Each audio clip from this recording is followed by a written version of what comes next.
So listen to what Carly Fiorina also said, Madam Secretary, about some controversial videos opposing Planned Parenthood, an organization you support. Listen to this. I dare Hillary Clinton, Barack Obama to watch these tapes. Watch a fully formed fetus on the table, its heart beating, its legs kicking, while someone says we have to keep it alive to harvest its brain. This is about the character of our nation.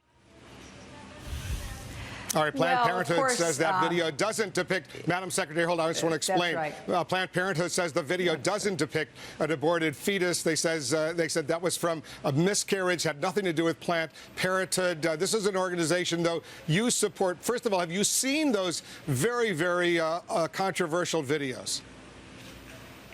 Well, Wolf, let's break down what's happening here, because I think it's important. I know that there's a move on by some of the Republicans in the Congress to actually shut down the United States government over their demand that we no longer give federal funding to Planned Parenthood to perform the really necessary health services that they do for millions of women. So let's put aside for a moment here that there is no debate and there should be absolutely no argument that Planned Parenthood does cancer screenings. It helps provide family planning and contraceptive advice. It works to provide, some of the most difficult kinds of counseling when it comes to giving an HIV test, for example. What this is about is the fact that some of the Planned Parenthood facilities perform abortions, which is legal under the laws of the United States. I understand that the Republican Party, and particularly the candidates we heard from last night, wish that were not the case, wish that abortion were illegal and they could turn the clock back. So I think we ought to be very clear that Planned Parenthood has served to provide health care, necessary health care for millions of women. And I think it deserves not only our support, but the continuing funding from the federal government so that these women and girls who are seeking the kinds of services that are provided will be able to achieve that. All right. Are you confident that Planned Parenthood, Madam Secretary, or any of its affiliated groups, if you will, haven't violated any federal laws? Well, Wolf, let me tell you what I know, and that is there is a willingness on the part of Planned Parenthood to answer questions. They have been doing so. Some people may not want to hear the answers, but they have certainly put those answers out there into the public arena.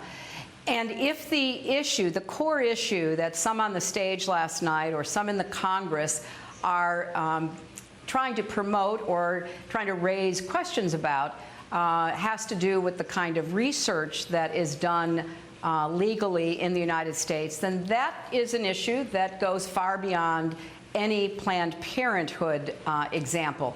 So I think it's important to sort out. There's a lot of emotion. There's a lot of accusations that are being hurled about. I think it's important to sort out and try to actually figure out what is going on. If it's the services that they are trying to shut down, like providing family planning or breast cancer screenings, that is just wrong, and women deserve to be given support to get those services provided. If they want to shut down the legal provision of abortion services, then they've got a bigger problem, because obviously Planned Parenthood does not use federal dollars to do that. And if they are more focused on the research that is going on, then that's a set of issues that certainly is not only about Planned Parenthood. So I would hope that the Republicans, and particularly the Republicans in the House, led by Speaker Boehner, would not put our country and our economy in peril, pursuing some kind of emotionally, politically charged partisan attack on Planned Parenthood to shut our government down. I think that would be a very, very unfortunate decision.